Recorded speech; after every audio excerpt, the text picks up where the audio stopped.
Hello everyone, this is Ange. This is a continuation of my personal top 100 visual novel character list that's as spoiler free as possible. In this video, I'll be covering numbers 80 through 71. Let's get right into it.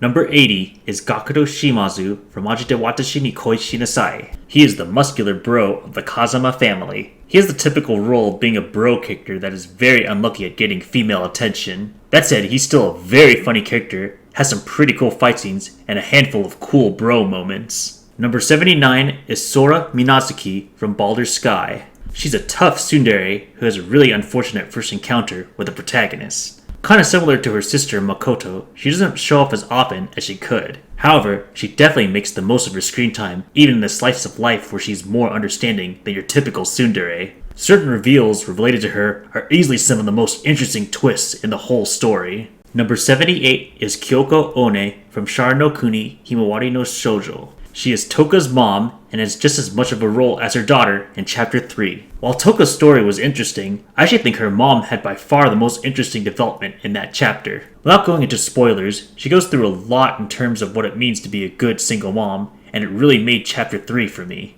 Number 77 is Yuzuyu Hiragi from Fureraba. She's, once again, a tsundere that gets off to a really bad start with the main protagonist. The main thing that makes her stick out is actually how dare she gets in her route compared to how she starts off. Even at the beginning while she was in her tsund mode, she was tolerable-ish due to how much the protagonist trolled her. But once you get into her route, she's so dare it's almost like she's a completely different character. Having a tsundere get this comfy for a whole route was a pleasant surprise. Number 76 is Nanoha Wakasuka from Baldr Sky. She is kind of a typical childhood friend archetype. That said, I actually quite liked Nanoha's role in this visual novel. She does have your expected naive and nice personality and such, but it was an interesting contrast to the visual novel's kinda dark tone. She's the only major character that doesn't really get a badass scene in the visual novel, but to me she contrasts it by having some of the more emotional scenes in the visual novel, albeit it had to be at the expense of how much of a crybaby she could be. Number 75 is Karen Kitoji from Making Lovers. She's a young woman that the main character knew back in college, and meets him in the present at a mixer. Kinda similar to another SME character, Yuzuyu, Karen is someone who is pretty standoffish in the common route, but softens a lot when you get into her route. Although I would say both sides of her aren't as extreme as Yuzuyu. The start of Karen's route was quite surprising for a moege, and while the rest of the route doesn't share that tone, it does set up the romance in an interesting way. I just really like the fact that Karen is generally pretty reasonable for a tsundere, and even knows how to tease the protagonist in a fun way at times. Number 74 is Cinnamon from NEKO PARA. She is the middle sister of the Minazuki catgirl family. I'm generally not a big fan of catgirls or nekomimi in general, and NEKO PARA itself I just consider okay at best. However, I think Cinnamon is pretty easily my favorite catgirl of the bunch. She pretty much has all the moege personality tropes I like a lot. She's nice and caring of her brethren and makes a bunch of funny lewd jokes. Number 73 is Jun Inou from Maji de Watashi ni Shinasai. He is a class member of 2S and the resident series Open Lolicon.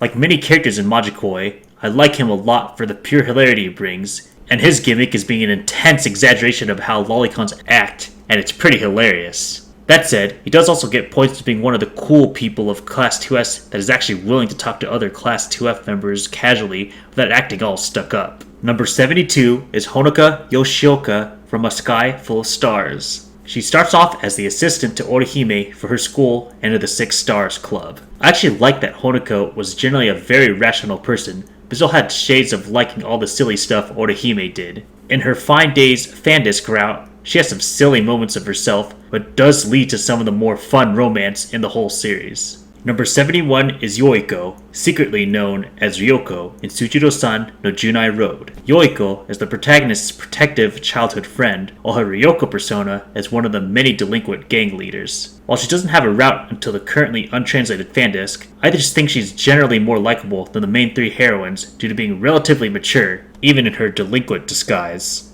And that is it for this video. Feel free to leave a comment below on what you think of these characters or my opinion on them. While I have fun talking about my opinions, I also have a lot of fun reading other people's opinions on visual novel characters. You can also feel free to comment on any predictions you have for the rest of the list. I'll have the link to each video once all of them are uploaded. See you all in the next one.